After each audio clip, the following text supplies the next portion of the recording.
Hello and welcome to a Very Okay podcast. My name is Trey Thompson. I'm Executive Director of the Oklahoma Historical Society. And here with me, as always, Dr. Bob Blackburn. Bob, it's great to see you again. Thank you, Trey. It is always a lot of fun, and I'm hearing more and more from people at restaurants and at meetings and parties. They say, "Oh, we've been listening to the podcast," and they say, "You and Trey have a real rapport." I said, "Well, do we?"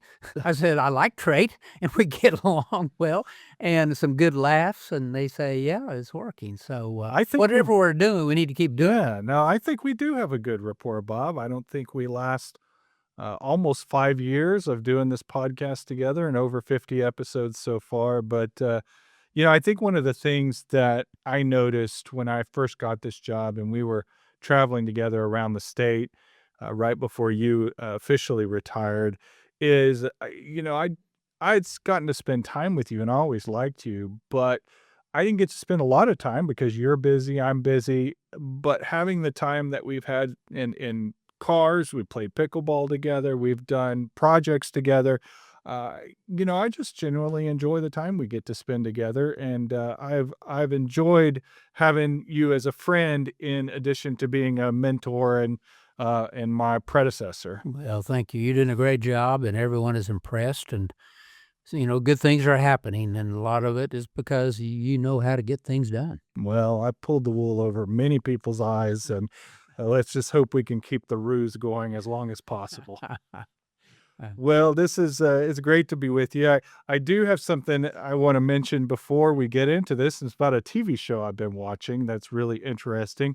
It just came out on Netflix called Death by Lightning, and it is about James Garfield and his rise to the presidency, and then of course his assassination and Chester Arthur, the vice president, assuming the presidency. And it's really fascinating. It's got great actors in it. Michael Shannon plays Garfield, and Nick Offerman plays Chester Arthur. And it's a really good, it's only 4 episodes, but I have really enjoyed it. And for the most part, it sticks pretty well to the history. I haven't seen that, but I'll try to find it. Yeah, it's worth all of you checking out if you have a chance to do that for sure. I always love finding good history dramas because sometimes they're difficult to find. They're not always well acted either, but this one has great actors in it and a finer collection of beards and mustaches. And Nick Offerman has an incredible set of mutton chops for his portrayal of Chester Arthur as well. So definitely worth checking out. Well, the only TV that I've watched lately that I remember, at least, there's so much that you can forget, but I've found a documentary series that's partly docudrama on Alexander the Great. It was like Oh, a 6 episode, and I think it probably came out some time ago. I just had never paid attention, but I love ancient history. A lot of people don't know that I really wanted to be an ancient historian in the beginning, but I was going to have to learn German yo, to do primary research. I don't want to learn German. And I always loved Oklahoma and the history of the American West. That's what I finally finished with. But in graduate school, ancient history was one of my 4 areas on the PhD, one of the 3 in the master's. And it's a pretty good little series, some pretty good acting, and nothing really new, but personalizing these stories about individuals in history can really work.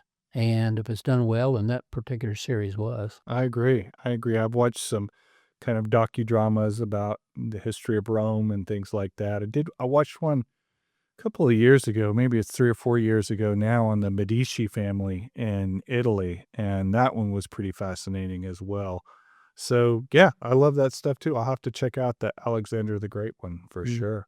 Speaking of not so ancient history, we've got a great topic to discuss today. It happens to coincide with a big milestone for the Oklahoma Historical Society. This month, November of 2025, marks the 20th anniversary of the Oklahoma History Center being completed. And I thought we would spend some time today talking about that because, some of our listeners, you may think, well, why do I care that a building was completed? But this was a major milestone in not only the history of our state, but a major milestone in the Oklahoma Historical Society being able to carry out its mission. Yeah, and there was so much going against this thing.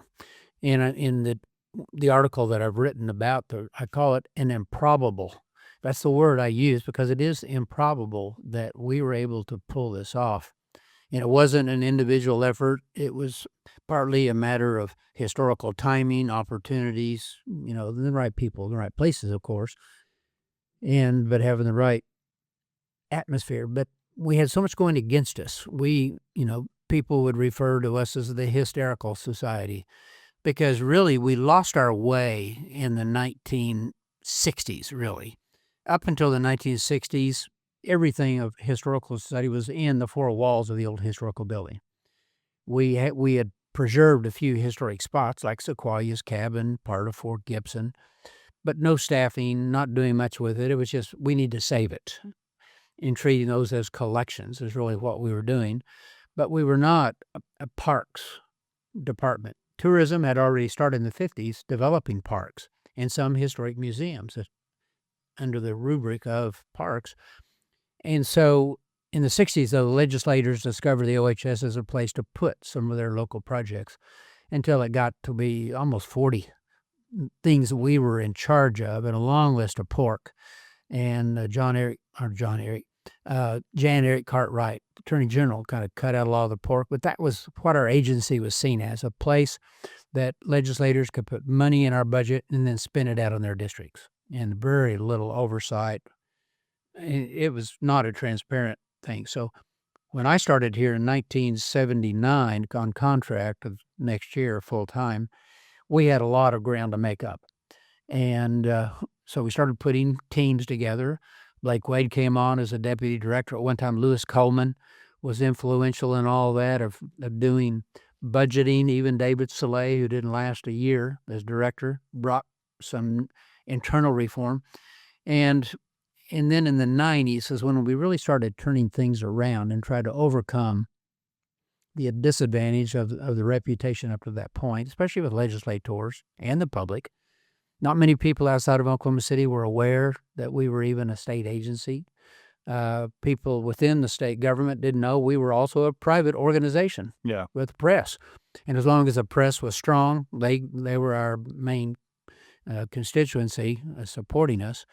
But it really we didn't have a lot going for us. But we were putting together the right people, the right team, gaining prestige, earning the support of the press. So we went into battle in the 1990s, going up against the fact that rural legislators do not want to spend money in Oklahoma City. That's true. If you're going to spend money, exactly, and you discovered that when you were working on the state capitol. That's another improbable investment that the state has made in the last 20 years. But they want to spend it in their hometowns, please their constituents. So getting them to vote for something in Oklahoma City was an uphill battle. We had never had a fundraising tradition. We had trouble raising money. We had a few success projects. We were getting some federal grants in the 90s, the first ones, and got a pretty steady stream of those. And then with the Route 66 Museum, we came up with a new business plan that based on some earned revenue, some donated money from the community, a partnership between a community and the Historical Society, and really relying more on partnerships, knowing that we would never have the resources to do it on our own. We were not Minnesota. I'll never forget when I started, Minnesota had an annual budget of $24 million. Our budget was $4 million. It was that big of a difference. And so we were coming up with a business plan, how to deal with the realities of Oklahoma. But then along came the opportunities too. We had people like Yvonne Cogger saying, "I want your old building." So if she's gonna get our old building for the Supreme Court Judicial Center, we had to get something else. Yeah. So suddenly we were part of a conversation. We had Senator Kelly Haney. He was probably one of the most dynamic personalities in the Senate at that time. He at one time had been chairman of appropriation in the House, so he knew state politics, and he was a gifted deal maker. And he wanted us to get something good because he also wanted a museum on American Indian history. That is now the FAM. And so that all was there in 97 and 98. Our reputation was better. We felt like we could take on something because we had a team, a good, productive team here. board of directors was really unified at the time. We'd gone through some troubles in 89 and 90 with a split board, wanting to go different directions. Largely, those had been washed out by the mid and late 90s, where the board was very unified, good leadership like Jack Haley, longtime archivist at Western History Collections at OU, Marvin Croker, retired professor from East Central, Denny Garrison, former senator, big genealogist from Bartlesville. We had good leadership at the board level, and they were ambitious. They wanted us to do something. And without a board really saying, yeah, go for it, they can yank you back with a pretty short chain. But when we had that opportunity with Yvonne and Kelly's support, and then we got lucky with the times, oil and gas was just coming out of its deep funk that had started in 82 with failure of Penn Square Bank, failure of First National Bank in 85, and oil and gas industry was recovering.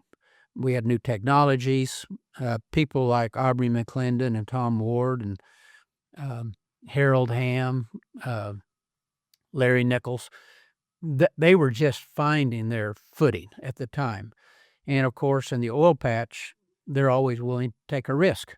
And it's not just drilling a well, but let's take a risk on making a donation to a good cause. Mm-hmm. And so we came along at the right time with the economy beginning to recover. And in 98, we were able to get $200,000, which was the figurative foot in the door to say, hey, we are part of the conversation, and they give us $200,000 to do a plan. Can I back you up for just 1 second? Yes, sir. The old building that we had, the Oklahoma Historical Society building, built in 1930 and later renamed the Wiley Post Historical Society building. Can you talk about the deficiencies that it had as far as having a modern museum, modern archive storage, and that kind of thing? Well, by the 1960s, museum technology was changing.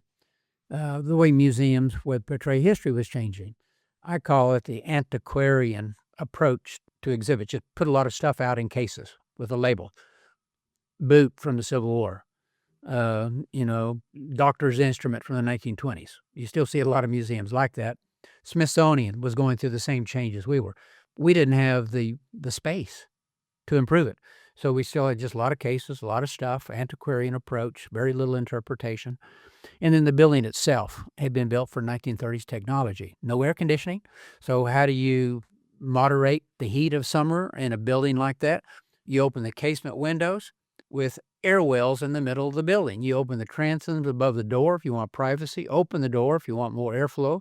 And then the rising heat going up the air wells would draw air in through to the outside windows. And it might cool it down 5 or 6 degrees. So instead of 102, it's going to be 95. So it was still bad. And of course, you can imagine the fluctuation in humidity based on whatever it was like on any given day. And then you throw in radiators with steam heat running those, leaking. And so humidity was up and down. That's your enemy. Yes. Those organic materials, of course. So the building could not be sealed. And we tried a variety of the people in charge of the building. I was not in charge of the building in the 60s and 70s or even the 80s, 90s more so. But they tried to do things. They replaced the old original elevator that was a manual operator. When I started, you actually pulled the cage to the side, pulled another door closed, and then, shifted a lever to go up and down. It was an old building, and it hadn't changed. Yeah. And then in terms of space, we had no space for collections. And some early efforts to do interpretation had pushed collections back. So instead of everything being out in cabinets, open storage was really what it was for decades, from the 30s through the 60s. In the 70s, you start getting a few interpretive exhibits, but then stuff had to come off the floor. Well, where do you put it? This closet. Well, above that shelf, over here behind that radiator. Yeah. It just was awful. No inventory to speak of. The building could not be heated and cooled. We had a chance late. In fact, I was deputy director already. We had a chance to get a Smithsonian exhibit focused on Woody Guthrie. And they had specs on what the temperature fluctuations should be, fluctuations in temperature. We put in humidifiers, dehumidifiers on a daily basis, never could stabilize it. in one of the galleries on the 3rd floor. And the Smithsonian said, well, we really want this there, so we put it up anyway. And so we created some little micro environments to help out some. But it was an impossible place. And the staff was growing as different organizations around the state wanted us to do more. We were adding staff and no place to put them. We had put historic preservation, which really doesn't get going until the early 70s, had to build a platform in the stacks. At one time, people called it the canyon. You look down a few doors and you'd look straight down at the basement, and these bookshelves went 3 stories tall, and you'd have to access it different ways. Well, they finally covered one of those areas for historic preservation, so that was typical. And then preservation eventually moved out to quarters, eventually in the Journal Record building, where the bombing injured some of our employees. But it was really an impossible building. Good location, right by in fact, it was the first building built in the state capitol complex outside of the Capitol. So we had been a priority. A lot of school groups coming in. This didn't charge admission, so generated almost no income. So it really wasn't working very well. We needed something, and we all recognized that. By 88, the board had already gone on record saying, we want a new building. Yeah. In 82 and in 92, there were attempts to get funding to build onto the building that were unsuccessful. And so I think at that point, later on, when Justice Cogger decided the Historical Society building would be a perfect place for the new Judicial Center, that's when things started coming together to get the wheels in motion for the OHS to get a new building. Exactly. That, along with Kelly Haney's desire to have 2 museums going. He really understood that it would be almost impossible in Oklahoma to get funding for an Indian museum. And this is before the tribes had the resources.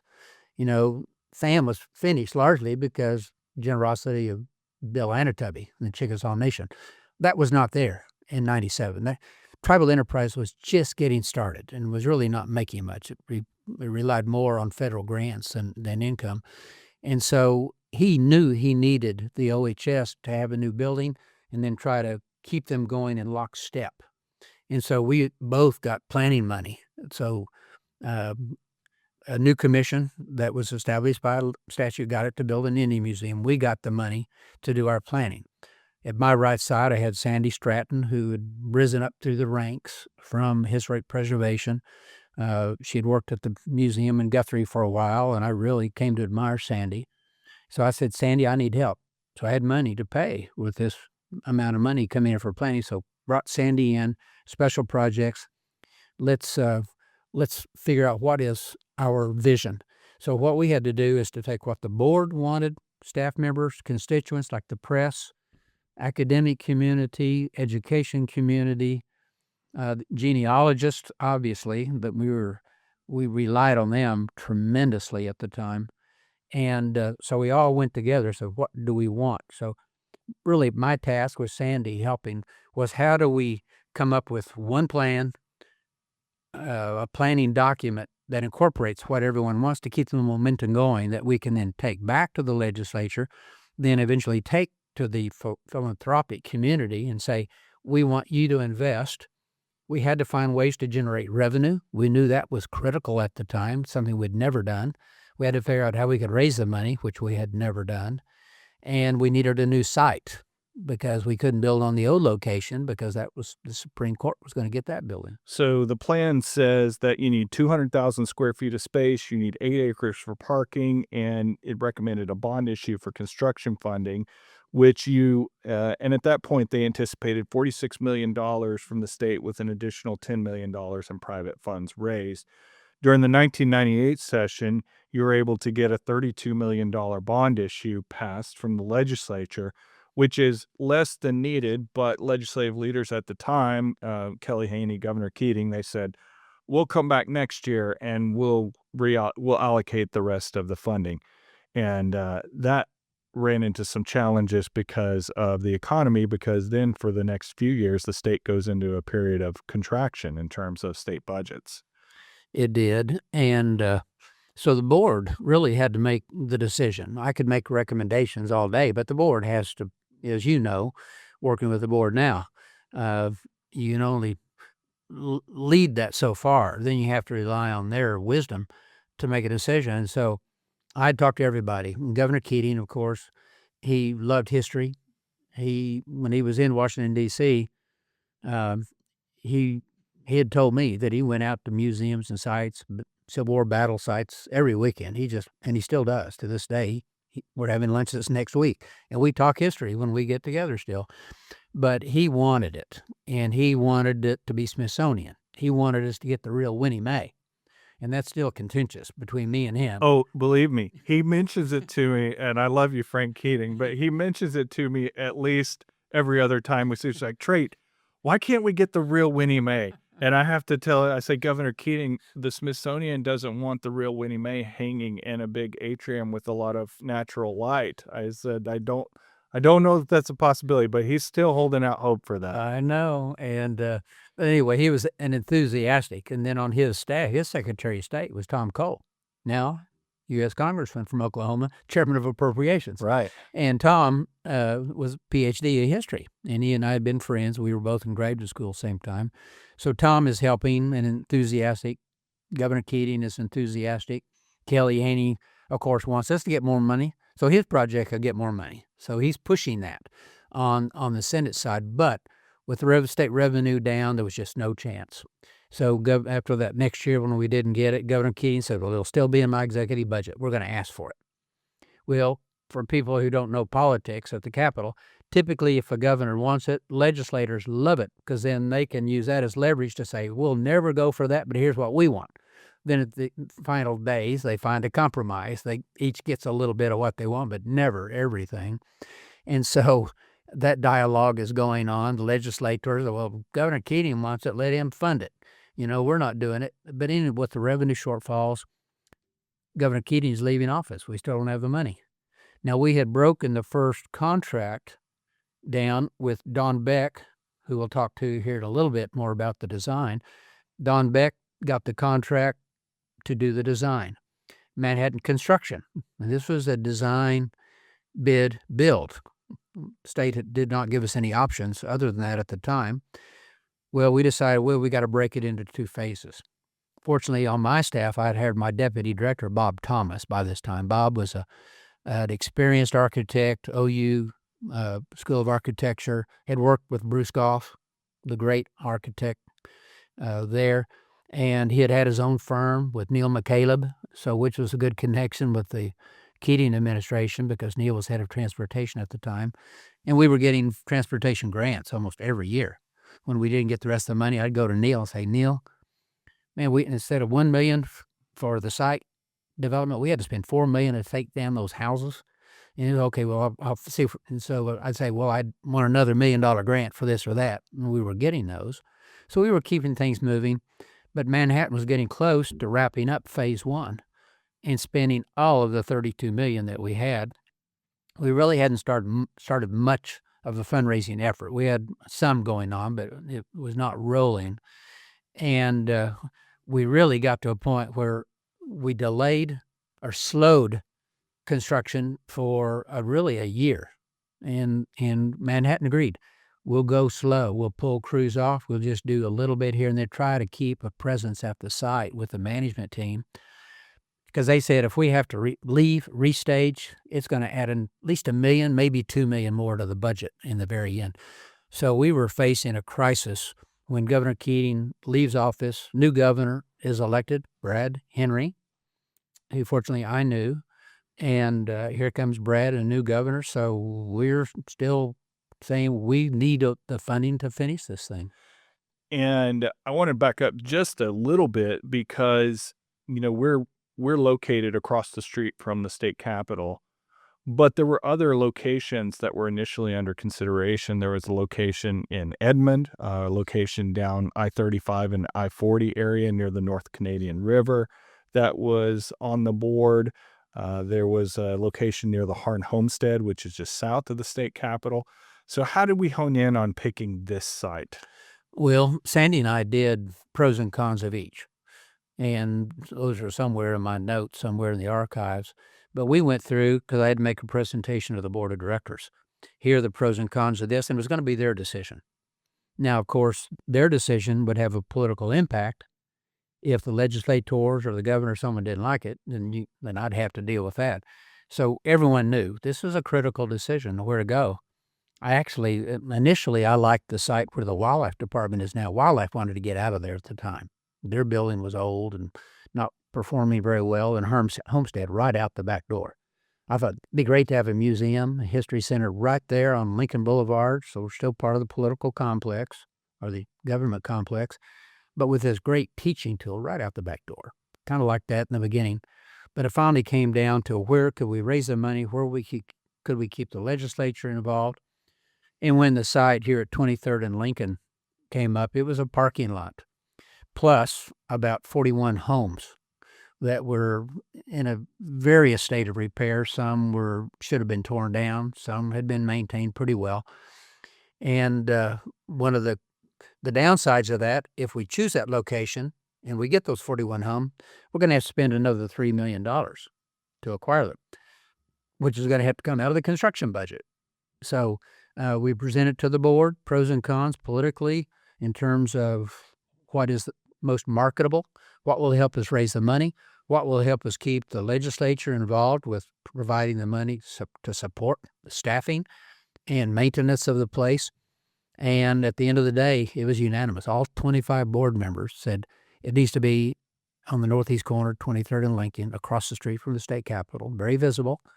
And as legislators would come out at that time, most were staying north of Lincoln somewhere. So as they'd come out of the parking lots, they'd drive right by it. So they'd see it every day, numerous times. And it'd be close enough, we thought, for special events. So lobbyists would rent the place. We put together eventually a business plan. And we just thought that this was the best location, and the board agreed. And you ultimately, Speaker Lloyd Benson, 1999 session, says, Bob, I don't think there's any more money coming for this thing. And you have to decide, are we going to continue on with our big grand plan, or are we going to scale down? Benson's recommendation is that you scale down the project. What made you and the board confident to move forward with the original grand vision? Well, we could see what was happening with the economy, and the economy was improving. So we assumed that state revenues would keep going up. And state revenues are not always tied to what's happening at the moment.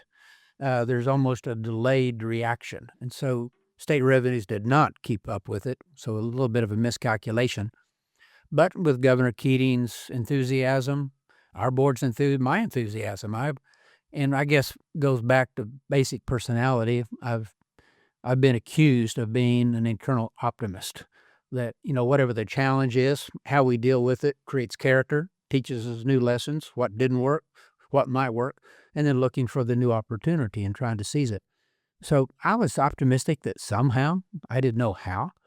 And so I think my optimism was there when I made the presentation to the board.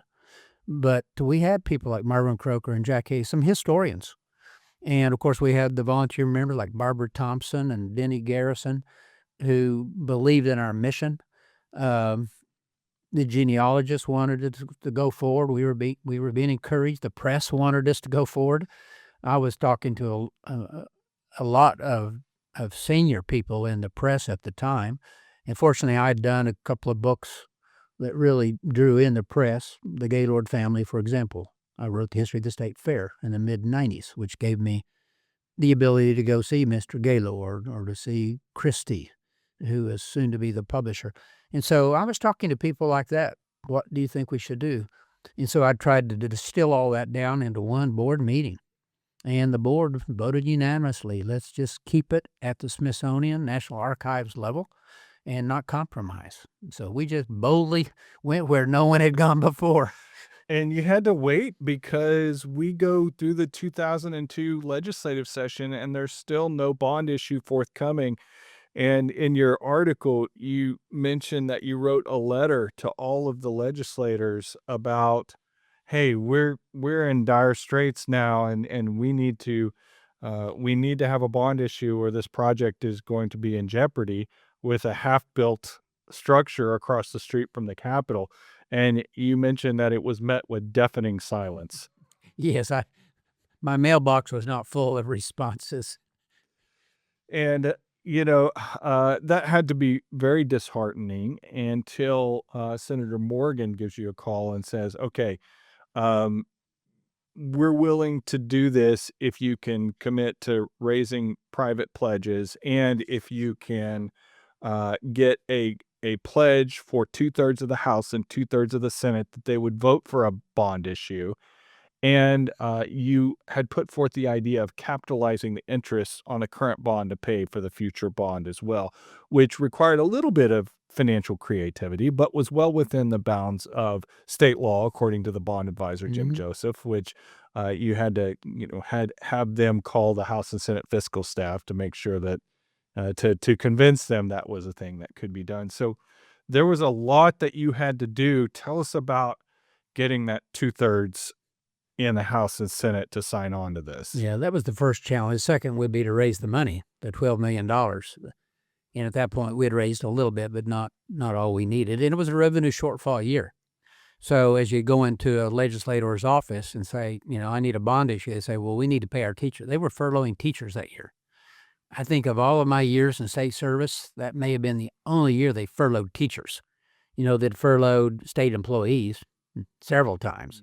And I had to make decisions how to do that within our organization, but never did they, because they knew that was in all their districts and they didn't want to do it, but they were going to be forced to do it that year. So we had that uphill battle.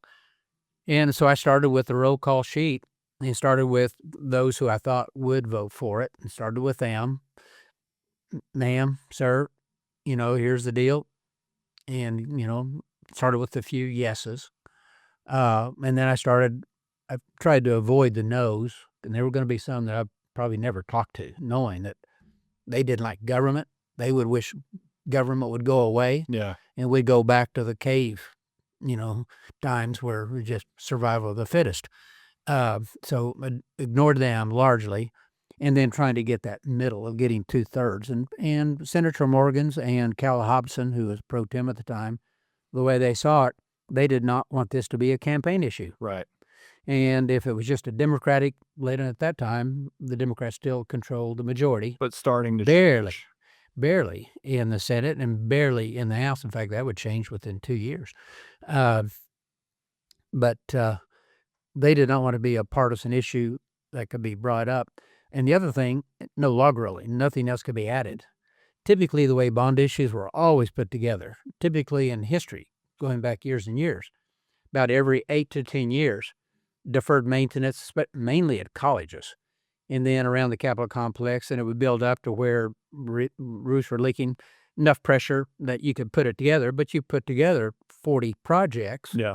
drawing in enough votes. Well, yeah, Senator, that's up in your district. Vote for it. Okay. But this one was one in Oklahoma City, where most legislators don't want to spend any money anyway. And Senator Morgan's offer to me on that pivotal night, and I know the exact night, and if I think in the article I put it was in my calendar when we had that call.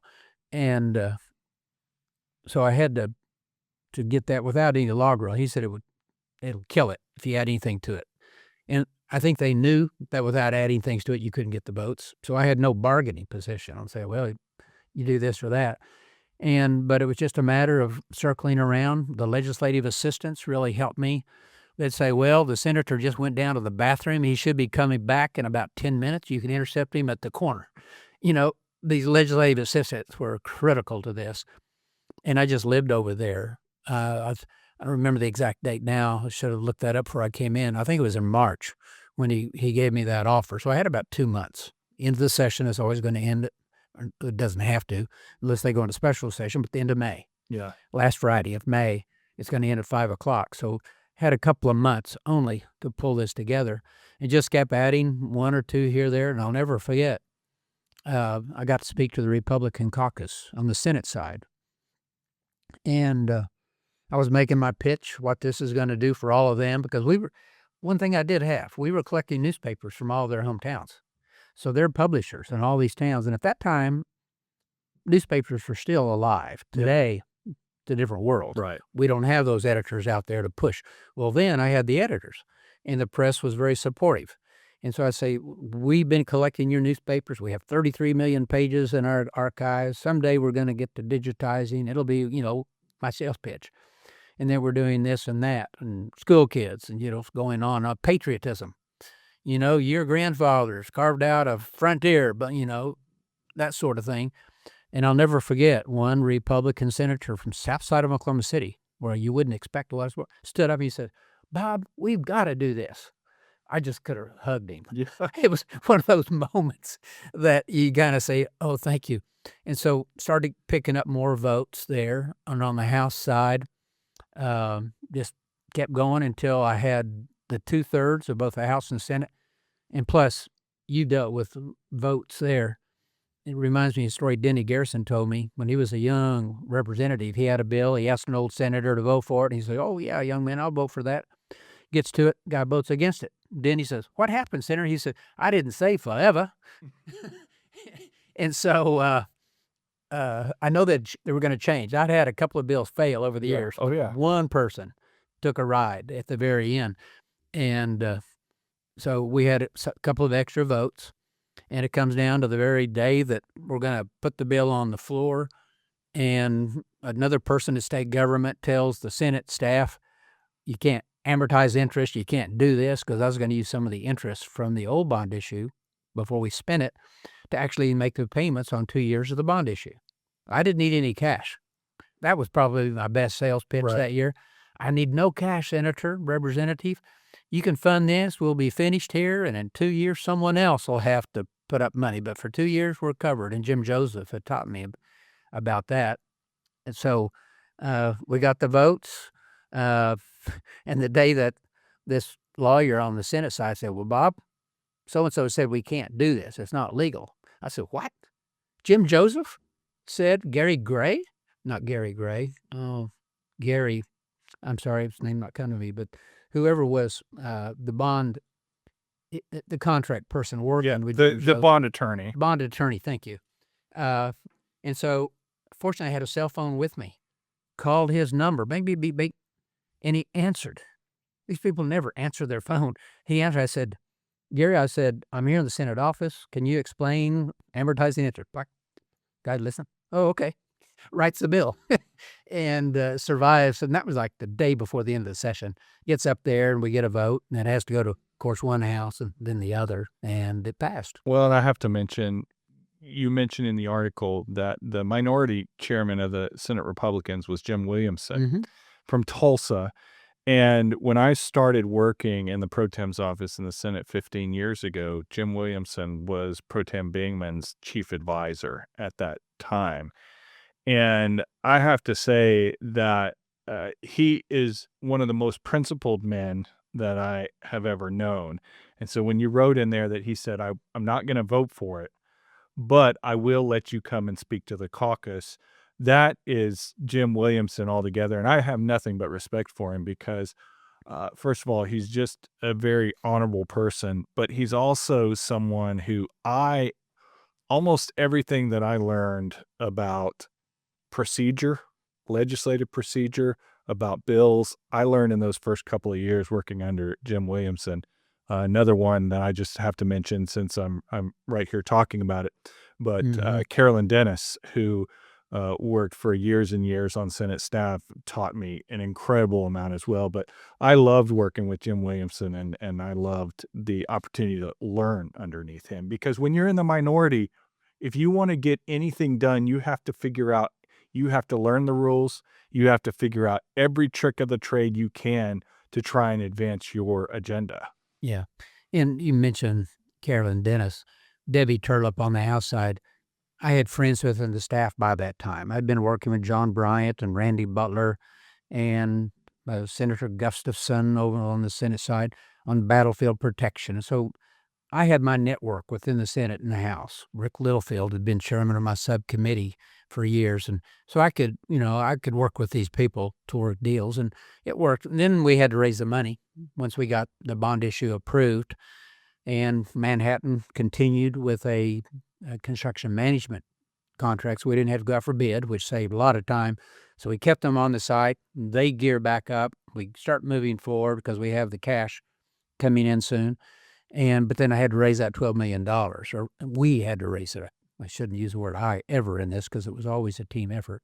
But we started out raising. Lou Kerr was critical in this because I'd known Lou literally since I was a teenager. She and my mother, they had a TV show, were good friends. And Lou had the Kerr Foundation at the time. So one of the first people, I go to Lou Kerr. I said, Lou, what do I do? I've got to raise all this money. We've never raised any money. Do I need to hire a fundraising team? She said, no, Bob. She said, you can do this. She knew I was about half salesman. And she said, you can do this, and it's a good cause. She says, I'll make a contribution, but the Kerr Foundation, she said, we always like to give at the end of a campaign. They don't like to give in the beginning. They want to make sure something's really going to happen before they tie up any cash or a pledge. She says, no, I'll put money in, but it's got to be the last money. And I'll get you over the finish line, but you've got to go. Well, she told me about a couple of other foundations just being formed. That's when I met Bill Ross, one of my heroes, and turned out to be a great friend. He and I were friends until the end of his life. Inasmuch Foundation. Inasmuch Foundation, Ethics and Excellence in Journalism at the time. Still a great friend of the OHS, donates to us every grant cycle usually. And his son Bob has continued that impact. But then going to Larry Nichols and Aubrey McClendon. I had met Aubrey, didn't know him well, but go to him and pitch him. And turned out he was a history major at Duke, loved history. Wanted me to write books on the oil and gas industry later on in our friendship. But, yeah, I'm in. So we put together a plan, had to get, I think it was 6 $500,000 donations to kick it off. And I knew there needed to be some from Tulsa. Couldn't be all Oklahoma. This was not going to be an Oklahoma City museum in my mind. So I had to go to Tulsa, had to go to Ardmore, other communities, and got the Noble Foundation, got One Oak, and Tulsa, and started putting together the big pieces as we were working on the smaller pieces. And you created a 501c3, Friends of the Oklahoma History Center, to be that nonprofit arm, and you brought in Cliff Hudson, CEO of Sonic, to be the first president of that. Right. He was good personal friends, Debbie and I, and Cliff and Leslie and Debbie and I were, dinner friends. And so I asked Cliff, who was chairman of the board, CEO of Sonic, America's Drive-In, to lend credibility in the business community, because we had never gone to the business community to fund anything at the OHS.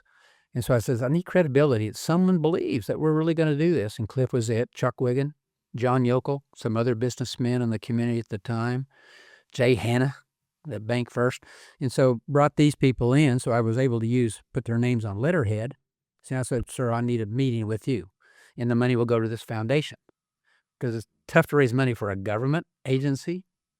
So we had a foundation that was more private than even the OHS was. And it wouldn't have to go through the same procedures as state money. As you know, you get state money, you go through hoop after one after another. But in the foundation, you can spend it directly, much more efficiently, much more timely. And so we knew we needed that. So that was fairly early on. And so as we started raising money, the checks were made to the foundation. And so largely most of the exhibits were built with private money. Yeah. The building itself was largely public money. It's the People's Museum. We did not want a huge amount of money coming from any one entity. We did not want to name it for anybody or any organization. It was a People's Museum. This was the Oklahoma History Center, and shouldn't have a name on it, in our opinion. The board agreed with that. And so we had to do it in chunks, $500,000 initially. Now, a lot of those donors, Kirkpatrick Foundations, plural, Inasmuch and Ethics and Excellence, the EL and Thelma Gaylord Foundation, goes on and on, would surpass $1 million eventually, because we kept going back for sustainability. But the way we did the fundraising, as Lou predicted, we then had a tradition. We had a method for raising the money. And she said, you won't be able to stop raising money when you open. If you're going to keep a quality museum, state finance, state support isn't there. Right. So because of that, we kept working with the Bill and the Bob Rosses of the world, and the Aubrey McClendons, and the Larry Nichols. Back after Larry said yes on the first $500,000 for the building, I went back to him and I said, sir, I may be going to the well too many times, but we want to bring over an oil derrick from the old site. We've got an oil derrick from the west side of the Capitol that Stratton Taylor wanted out. And I said, I'd like to do this oil patch exhibit, but I need money for it. I don't have any in the budget. He said, how much? I said, 500,000. He said, I made the decision on the first, you got to sell my staff. And so I was reaching out to Larry Nichols again. Didn't know what response. I said, want to do an oil patch exhibit. Got a couple of derricks. We can get more. But I says, I need the money. He said, how much? I said, 500,000. He said, well, I made the decision on the first.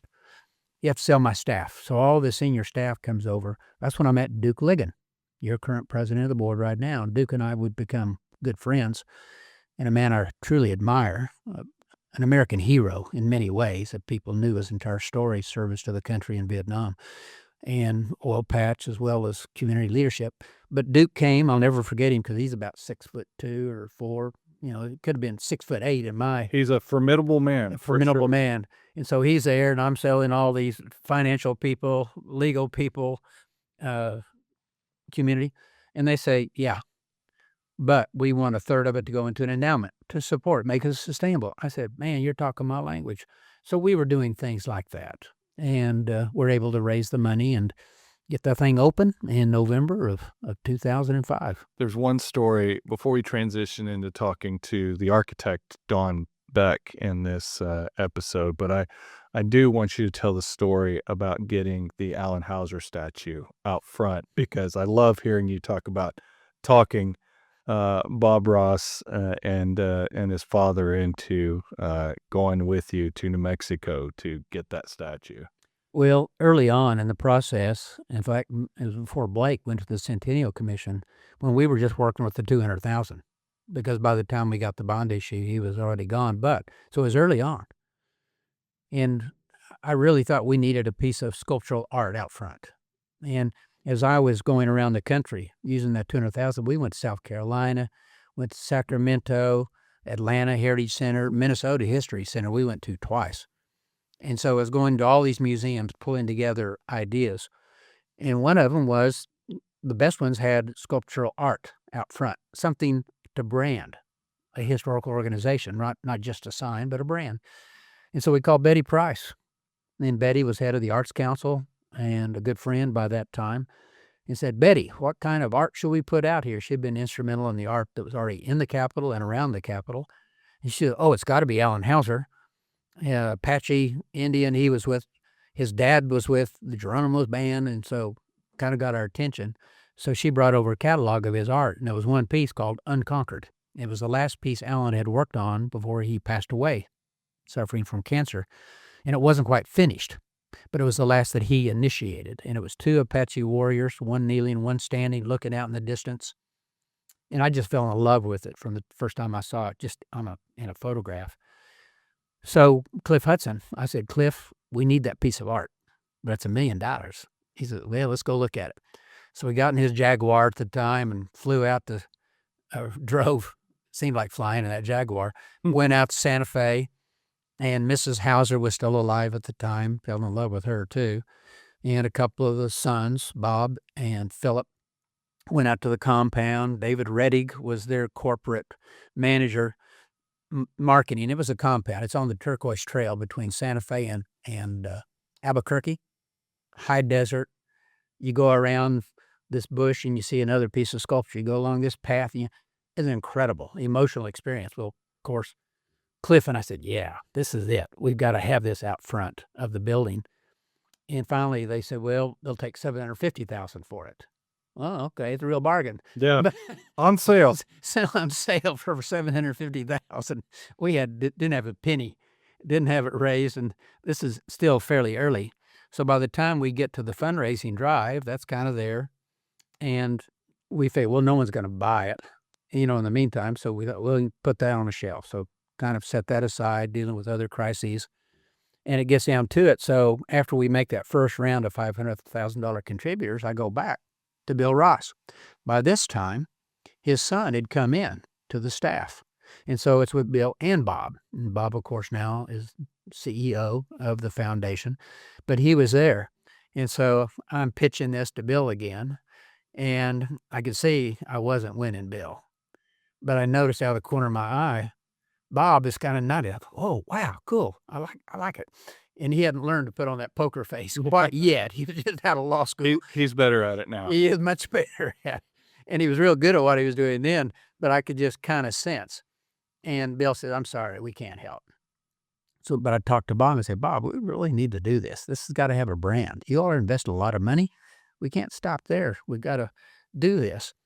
And so, and I don't remember if Bob suggested or I did, but anyway, let's get Bill to Santa Fe to see it, the magic of the space and seeing. And for our listeners who don't know, Alan Hauser was the son of Sam Zeus, who literally was fighting with Geronimo when he was captured in 1886, became a prisoner of war down there, what's now Apache, And Oklahoma. Alan was born in captivity. Born in captivity, and becomes this, and he changes American Indian art from the Kiowa Five, very flat art, to really expressing an American way of life. Almost all of the current Indian artists we say Alan Hauser was the guy. So Alan was magical within the Indian art community, and it's just a beautiful sculpture. And we get them out there. I go and pick up Bob and Bill. We go out to the compound, and Philip is playing his flute there at the foot of the statue. Mrs. Hauser, who's about 95 years old by this time, is talking about the whole thing. In this desert air, the sand and the pebbles and the trees and the sculpture, it was magical. It's funny how you know when something's going to really happen. Bill starts walking around the statue and looking at it. Then he goes around again. I thought, he sees what we've been seeing. And out of that, he says, "Okay, we'll do it." And so we got that funding. And then Cliff and Leslie Hudson stepped up and said, "Well, we'll build the monumental base for it." So, and I've seen 40 kids on that base getting their photograph taken with Unconquered. In every photograph that defines who we are, largely it's from that perspective with that in the front. It did exactly what we wanted. It's incredible and iconic, and it is the identification of this building. And it was the last Indian tribe. In fact, I had board members who doubted, who questioned it. I never forget one board member who was quite a historian himself said, "Bob, why the Apaches? Why not the Cherokees or the Choctaws?" I said, "Well, we can only use one tribe or one artist from one tribe." And I said, the Apache were the last Indians brought to Oklahoma. They were brought here not for a reservation or for fee title land. They came as prisoners of war. How more dramatic can you get with that story? And those two warriors are looking out. Are they looking at the enemy? Are they looking for a place to hunt, to gather food for their families? Are they looking for a place to put up camp the next day? I said, this is a monumental sculpture that came out of Alan's heart, of his dad's experience, his experience of being raised in a community that says you shouldn't be an Indian anymore. Give up your hair, give up your language, your religion, give up your land, and become a good little American. He had gone through that, and he expressed it in that piece, and everyone saw it, and Bill and Bob Ross saw it, Cliff and Leslie saw it, and to this day, over 1 million people have walked by that sculpture coming into this building. And we'll be back after this short message to talk to Don Beck, the architect of the History Center. Give the gift of history with an Oklahoma Historical Society family membership. For a limited time, family memberships are only $50. That's unlimited free admission for up to 6 people to more than 20 museums, historic homes, and sites across Oklahoma. You'll also get a 1-year subscription, digital or print, to the Chronicles of Oklahoma, Mistletoe Leaves, and our e-newsletter Extra, plus early registration for select programs and events, and 15% discount in the Oklahoma History Center Museum Store and Research Center. And it's tax deductible. This year, you can also wear your support. From November 24th through December 8th, OHS members have access to our first ever member merch store. Hoodies, long sleeve tees, sweatshirts, t-shirts, and beanies. You can stay cozy while showing your love for Oklahoma history. Grab a $50 family membership today and unlock access to our limited time members only store.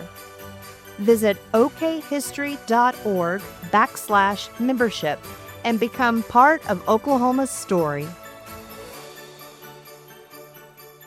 Well, friends, I am extremely excited to have a friend of the Oklahoma Historical Society with us today as our guest.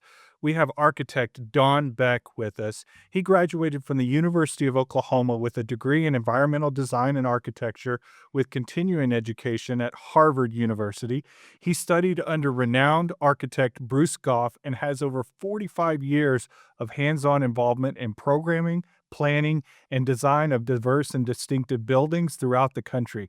He has over 200 design awards and has been involved in the design of over 1,500 buildings, master plans, and restoration projects. Don, we're so excited to welcome you into the podcast today. I think my first question is, how big of a house do you have to shelve all of those 200 design awards you have? First, thank you for having me. And actually, they're in the boxes in storage. There's really no place to put them. But the next design award is going to be the next project we do. So we're kind of looking forward, not in the past. Fantastic. Well, we're just so excited to have you here because we're talking about the 20th anniversary of the Oklahoma History Center. And can you believe it's been 20 years? No, it seems like you just blink and then 5 years go by and all of a sudden now it's 20. But it's amazing and the building still looks great. And one thing that's changed since we started this project, that Don and I both had black gray hair. More gray hair? Well, less gray hair then. In fact, we probably both had black hair 25 years ago. But yeah, Don and I have worked together for many, many years. In fact, 1978, we got a chance to meet when an entrepreneur here in town, Neil Horton, said he wanted to do something with the old warehouse buildings. He hired a young architect when other firms wouldn't touch it. He was hungry. Reached out to me, a graduate student about to graduate from OSU with a PhD, and had me put buildings on the National Register. And that was the beginning of Bricktown. That was a great project, great opportunity. And you're right, no one else wanted to touch it. And I was working with Neil Horton on some renovation work at the Concord Hotel, which later we end up owning and developing as a hotel. And the Devin, Larry Nichols took it over. But Neil, one day, he said, look out the window out here over to the east. What do you see? And all these brick warehouses. And he had the vision for what it could be. And Bob and I got to help him develop that vision. Did you ever think it would be what it is today? Entertainment district, a place that draws people from all over and kind of the hub. If you come to Oklahoma City as a visitor, you got to go to Bricktown. Well, you know, the West End at the time was really booming in Dallas. So that was the goal. Let's do West End here in Oklahoma City. And I think that's probably, I don't know that Neil used that terminology, but it was already going because I was going there as a graduate student to party. And it was really hopping. Now, of course, it declined, whereas Bricktown has only gotten better.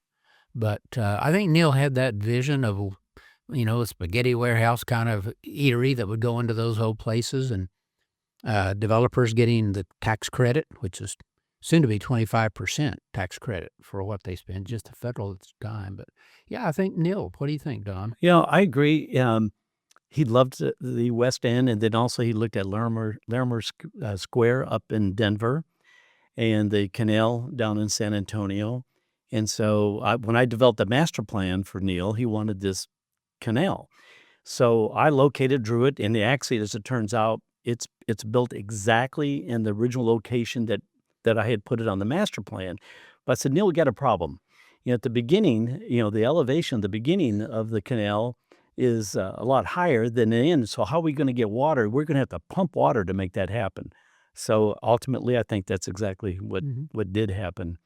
And but at the time, when Neil came up with the phrase Bricktown, a lot of people thought he was crazy. Bricktown, what's that? And that name really took a hold, and you see Bricktown Brewery, you see that term all over the place, or the name.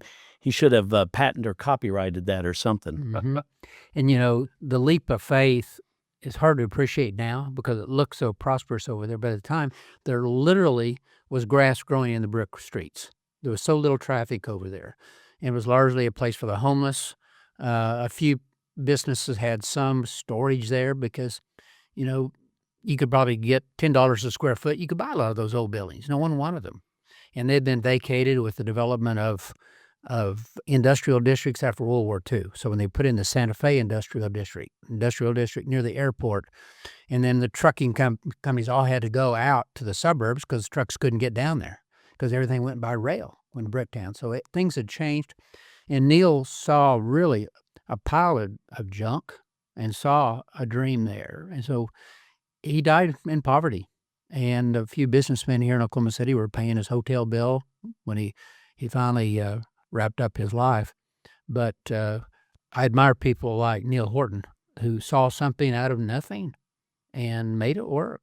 Ultimately, he didn't make it work, but others would follow, and his vision would eventually become a reality. Yeah, transform the city. Yeah.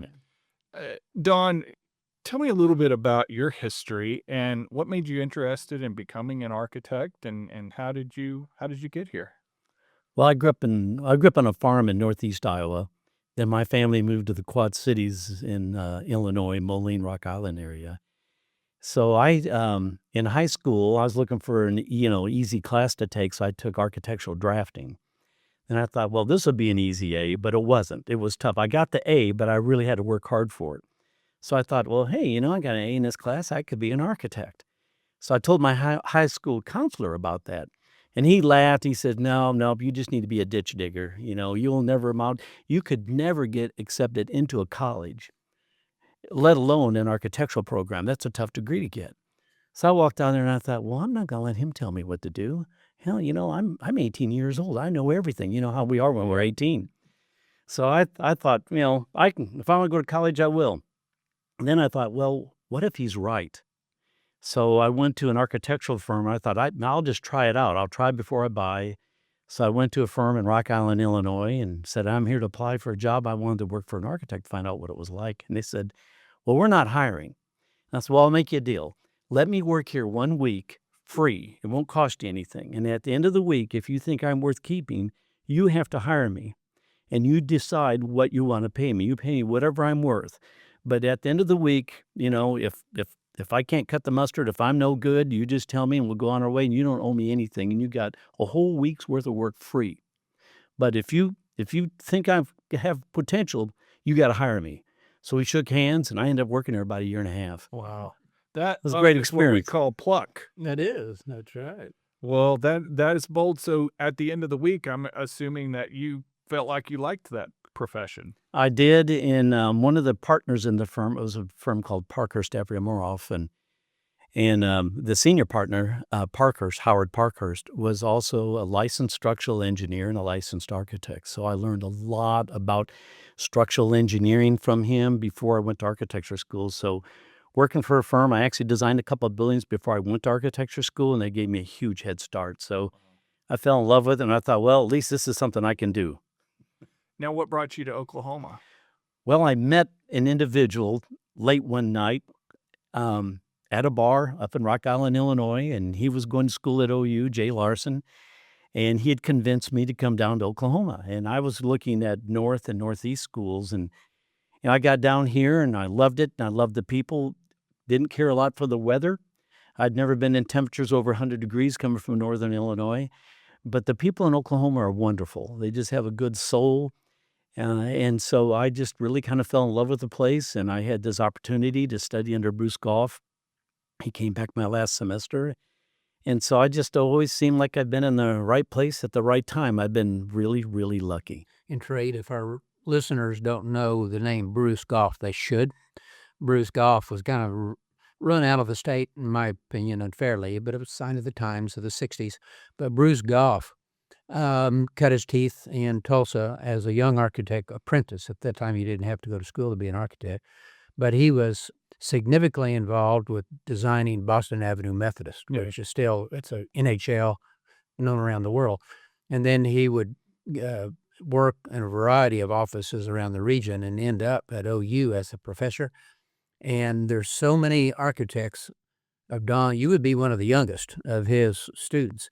But Bill Peever, who worked at the Historical Society for years, one of my heroes, studied with Bruce Goff.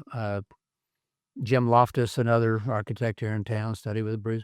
Well, Bruce Goff was a genius, a creative genius. His specialty was design, not so much building buildings that don't leak or work, but are beautiful pieces of art.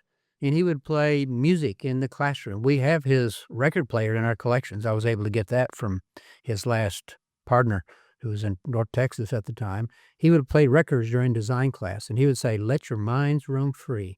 And you'd be listening to Debussy, and other orchestral pieces and designing. and he liked the weirder the better. He wanted you to stretch your imagination. So Bruce Goff was very important, probably the greatest architectural designer, at least, in Oklahoma history. Solomon Lake and his firm would be more successful financially, and 72 buildings on the National Register. But Bruce Goff only has a few, but the few he designed were exceptional, world class. Yeah. So let's fast forward a little bit and let's get to this project here. Don, how did this project to build this iconic building, the Oklahoma History Center, how did it come into your lap? How did you become aware of it? Well, we first were notified when an advertisement went out for the project and requesting submittals or submissions from qualified firms of interest. And as I recall, I think there were 44 submissions, and we went through an interview process of 8 and got down to the final 3. But when it first came in the office, I looked at it and thought, wow, this is a dream project. This is why you become an architect, is to work on a project like this. And we don't have a snowball chance in hell to win something like this. And but then there was also a request to team with a nationally recognized architect who specialized in museums. And so we connected with Gio Obata with HOK, and Gio and I became close friends, and we really worked on the design together. And we were just talking about Bruce Goff. A lot of the things I learned from Goff on how to approach a design project, the form giver, problem solving, a lot of those things that really came into play for this project, I learned from Bruce Goff. And then they were just enhanced with working with Gio Obata. Gio was just an internationally famous and extremely talented design architect. And so Gio and I were working on the project, and we teamed up, and on the design competition, I think it got to the final 3. And so Gio and I were working together. So I flew to St. Louis to Gio's office and walked in to HOK. Now they're like one of the largest firms in the world, over 3,000 people. And we had at that time maybe 20 or 25. His marketing department was larger than our whole firm. So I walked in his conference room, and there were like 9 suits in there, and then this one Japanese-American individual, very casually dressed. So I knew I'm going straight to see Gio. Sat down, we became instant friends, and all the suits were there because they wanted to talk about splitting the money and the responsibility and who's liable for what. But Gio and I got down to right down to the design concepts. And he said, have you looked at the site? And I said, yes. Been out to the site. He said, well, let's talk about the site parameters. And he said, so what do you think, how do you think the building shapes up? And I said, well, Gio, we've got this curved off and on ramp. The state capitol is right there at the southwest. It currently does not have a dome, but there's a lot of talk, and I think the dome's going to get built. And that could be a great backdrop to our project. And I think, Director Bob Blackburn has an interest to really showcase the Winnie Mae, because we have 2 famous Oklahomans that need to be profiled. And that was in the project brief that Don would Yes. like the other architect. And so that was a great working tool. That must have been 200 or 300 pages of kind of a direction, or almost like a set of instructions of what needs to go in the building. So Gio and I talked about it, Gio, and our approach was that the building should be more like a memory box for all the Oklahoma special events that happened. Not really a building, but a place to hold special memories. So in talking about the site, I said, we got this curve, and what if we faced the building southwest in right on the axis of the Capitol? So if you draw a line from the center line of the dome right through the center line of your main hall, they line up perfectly. And then you extend that line and then focus on downtown Oklahoma City. So I said, well, Gil, why don't we just wrap it around that clover leaf? And we thought that was a good idea, and that was the approach we took. Built the model, did the drawings. On the selection committee was the dean of the architecture school from OU. And OSU. And OSU. And Frank Lloyd Wright was kind of a big friend and fan of Bruce Goff, so he had visited OU. So Gil and I, we talked about, well, how do we win this design competition? So we talked about the drawings, and I said, well, why don't we do this? We know we got 2 architects on the selection committee, and we know they're Frank Lloyd Wright fans. And Frank Lloyd Wright always rendered Prismacolor on sepia paper. So let's do our drawings in that style. So we did. And I have those here today. I brought them back with me. And so that's how we rendered, and that's kind of how the design concept came about. Every building has a form giver. And then on exterior materials, we looked at the exterior curves south facing as kind of drumsticks representing some of the Oklahoma heritage. The shaping of the dome over the main hall is really kind of an Indian headdress. And a lot of the materials and colors, we looked at what are the kind of colors of Northwest Oklahoma, the wheat and the colors. And so that's kind of how it pulled together. And it was really kind of a brainstorming session and a really exciting opportunity. Not anything we thought we had a chance to be able to do, and kind of hit a home run teaming up with Gil Abada on the project. And really, Trey, Don had two advantages when he walked into that room. I'd put together the committee with the two deans, and we had several historians, a couple of elected officials. And when they came in, one was Gil Abada. For the listeners who had never heard that name, Gil had already designed the Air and Space Museum at the Smithsonian. He was designing the Lincoln Memorial in Springfield, Illinois at the time. And he had just done was at the Japanese American Pavilion in L.A. And so he came in with the resume that was just, premier. Secondly, the other asset was Don Beck, his personality. Don came in, and we had several civilians. Yeah, we had the two architects, and of course they were going to be instrumental in the conversation afterwards as we all tried to grade the three. But Don's personality came on, that Midwestern kind of slow talking a little bit, but to the point, sincere, clear, responding to what we said we wanted. And then the design, I guess I need to say three things. The design itself was unique among the three submittals. The other two submissions that came from two other firms with national experts had the building at the back of the lot with a parking between the Capitol and the building.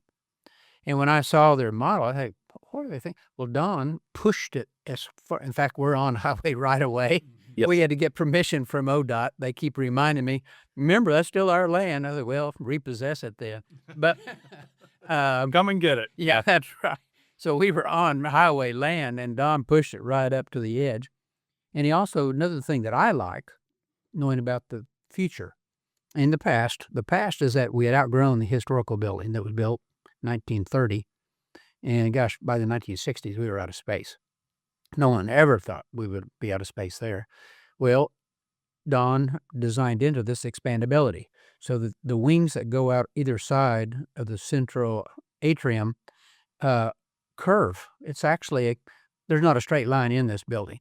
And partly is so you could add another pod. And just as an aside, I know that because one time when I first arrived here, I wanted to hang a whiteboard in my office, and I couldn't find a flat wall to hang it on. So I learned that very quickly. Well, we did make a mistake in the design of the building because there is a square corner, and I know where it is.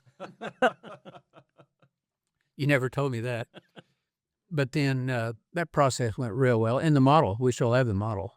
It's somewhere down in the bowels of the collections. Actually, Don was just telling us he has it. Oh, you have it too? We borrowed it back, a couple of months ago.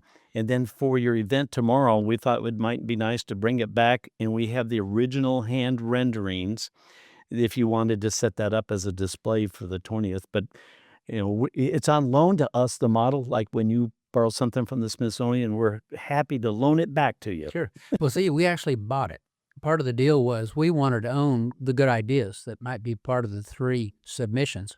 And so we paid, I don't know what it was. It wasn't much. Probably paid for your travel would be my guess, none of the time. But we wanted to own it. So in the contract was once you make the final three, whatever you come up with, we own it.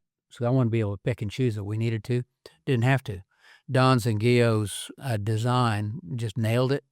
We did not really change anything substantially. Interior, we probably did, but on the exterior, the onyx walls, the drumsticks there, it all worked very well. The precast was going to save us money over using limestone or some other material. And Probably the only thing, if there's only one mistake in that, is that southwest sun from 3 o'clock to 5 o'clock in the summer was a killer. But we went in and Don worked with us to add the shades that we have today. Yeah. Within a year, we added those. Just you almost had to give sunglasses to people coming in that time of day. But other than that, the design worked beautifully. And, we have an image that was created by Don Beck and Gil Obata. Well, on that glass, we designed a ceramic frit to go on that glass. So at the top, and I think that glass is 104 feet tall, but at the top of it, it was about 95% dense coverage. And then as it filtered down to the bottom, it was supposed to go down to 0. Well, the manufacturer's ceramic frit didn't work as well as what they were telling us. But the roller shades do the job. Yeah. Well, I was convinced that was going to work as well. So, and Bob Thomas. And we have to put Bob, and Yes. of course, we've already right now talked about him. Bob Thomas, an architect on our staff, working with you and your staff, and Gio and Sammy. Yes, We need to mention Sammy. Sammy What was his last name?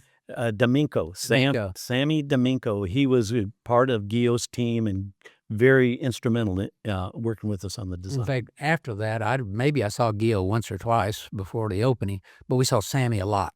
He was here meeting with Don and his staff, and because the details continued to unfold for that first year.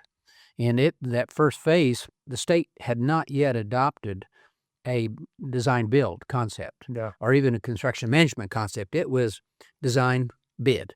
And so, and we only had enough money for phase 1. So Don found a way to break out components of the project to do just phase 1, and it came in under budget.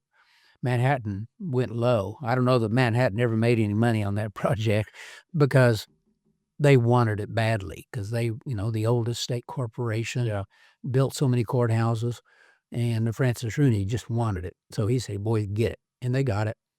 And by the time we got to second phase, we got the money that we've already talked about, Don and his team finished up the interior, and a lot of things I would say changed as, to fit budget, but you were very good about saying, how much money do we have to work with? What kind of materials can we use?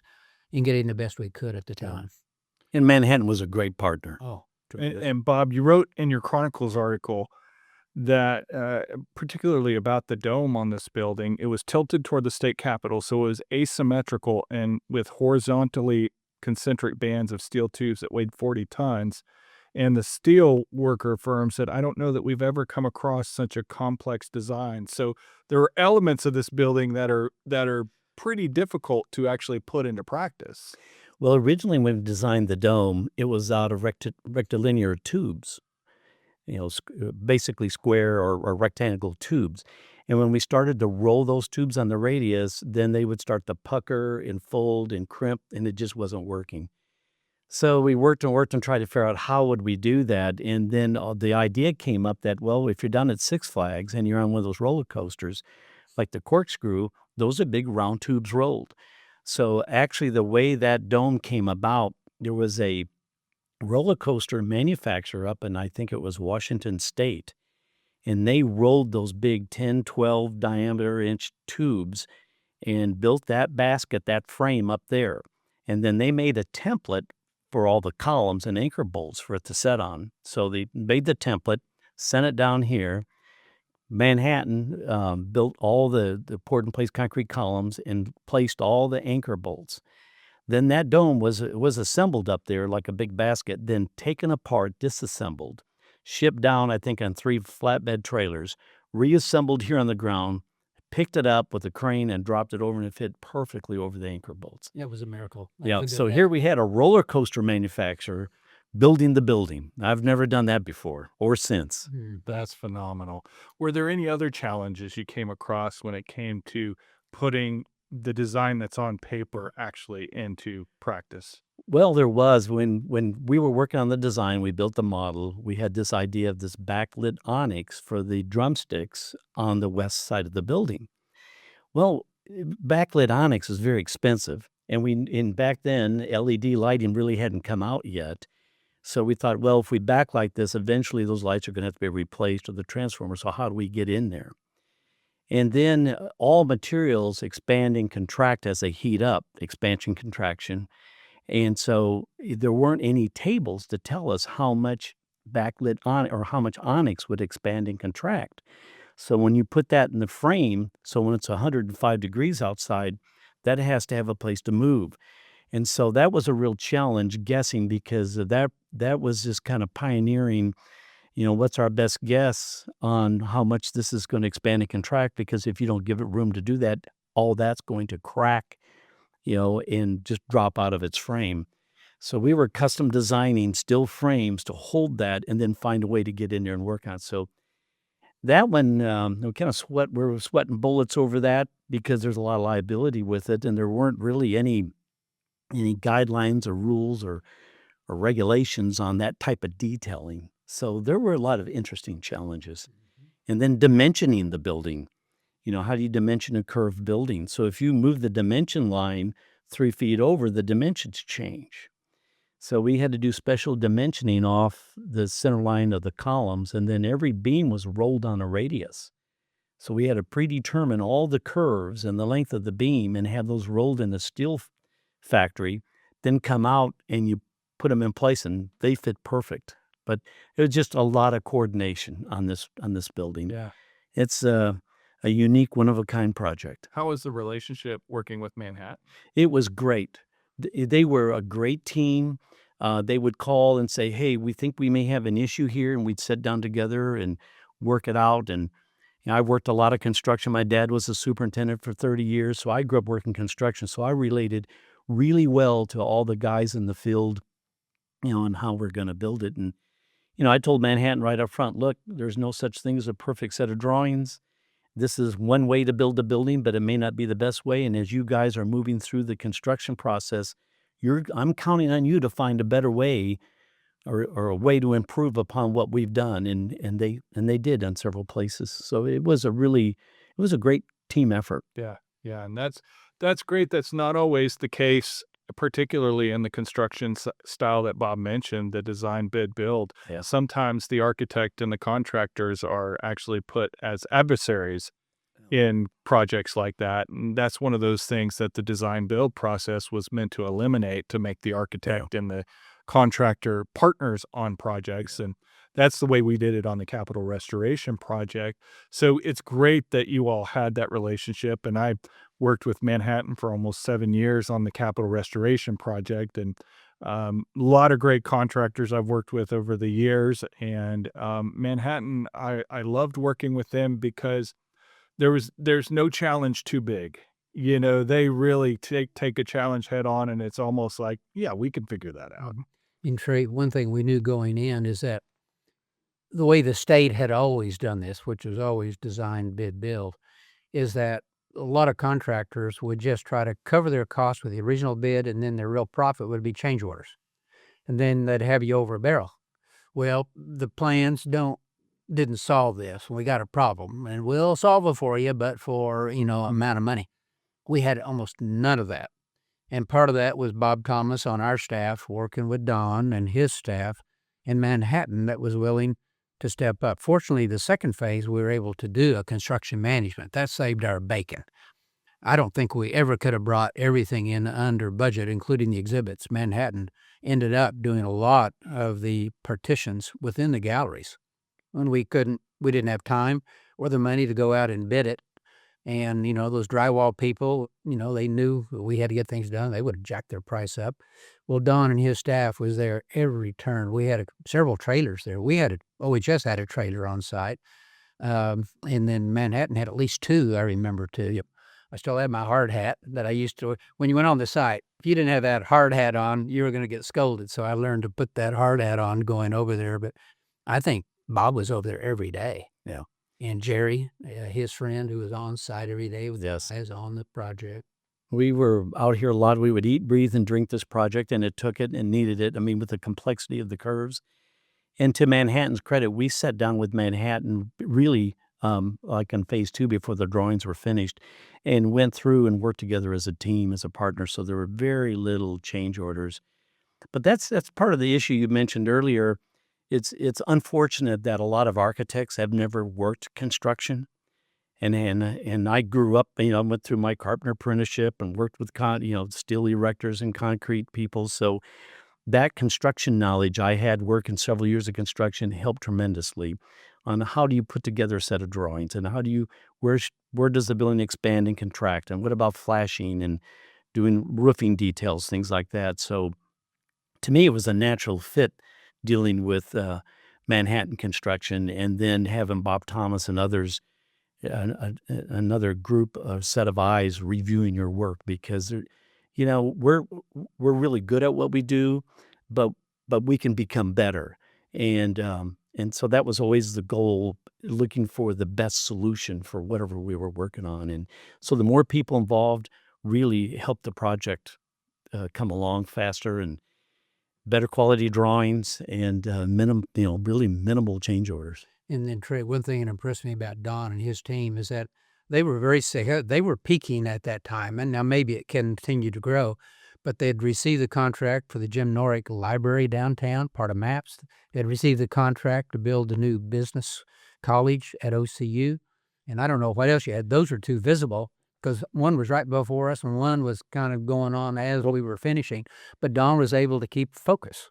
And sometimes you go to the next client, because architects typically will get a lot of their profit up front, and then they try to make enough money in the latter stages to pay the bills, and then you go on to the next one, because you got to have that profit margin going up at the first part of a project on design.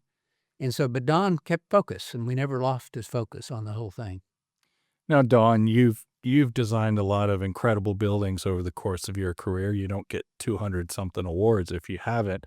How do you rank this project in comparison? I know every building is different, but in your own personal account, how do you rank this in comparison to some of your other work you've done?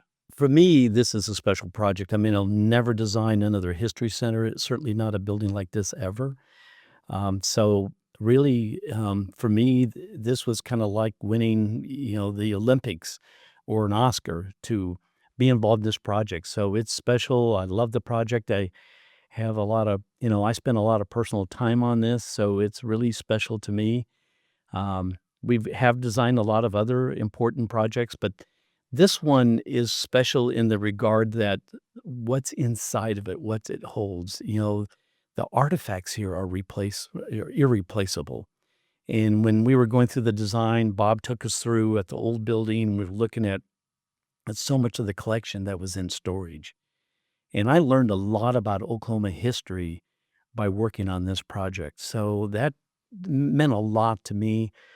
I say I didn't grow up in Oklahoma, but I wish I did. I came here in 1976, and I think the history of Oklahoma is fascinating.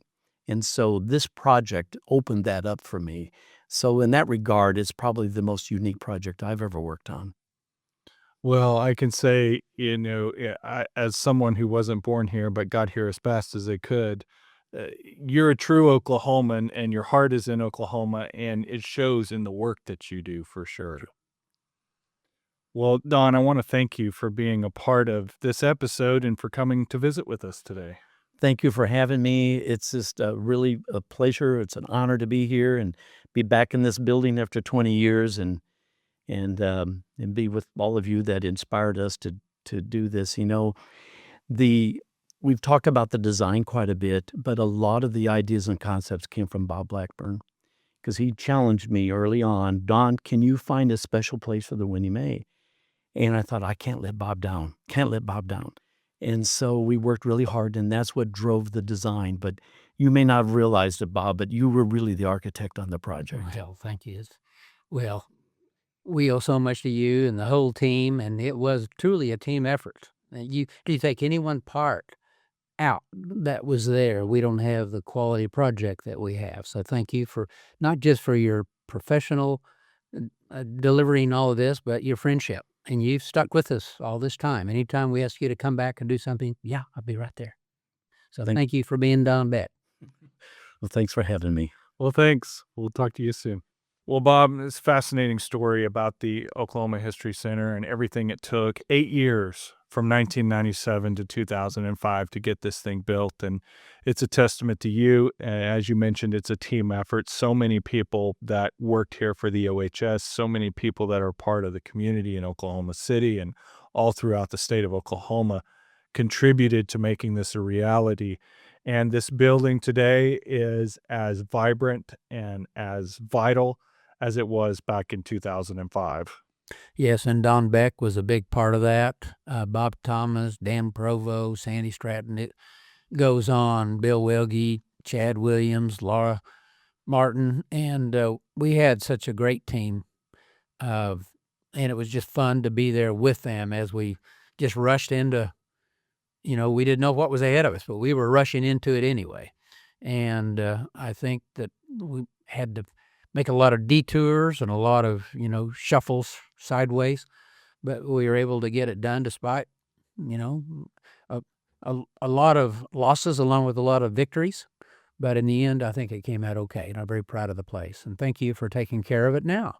It looks as good now as it did when we opened. Well, I'm so excited. We've been able to continue to invest in this building, not only in the exhibits and the things that people see, but in taking care of it. And just this last legislative session, we were able to get $2.8 million out of the legislature to completely replace the HVAC system in this building so that we continue to maintain those standards for the Smithsonian and the National Archives in which we're storing all of our important historical artifacts. So we continue to stand on your shoulders and the shoulders of those who came before us and continue to make this a viable building well into the future. Yeah, thank you for all you're doing. Okay, Bob. Well, it's been great talking to you as always, and we'll talk to you soon. Thank you. You have been listening to a Very Okay podcast hosted by Trey Thompson and Dr. Bob Blackburn. The podcast is produced by the Oklahoma Historical Society.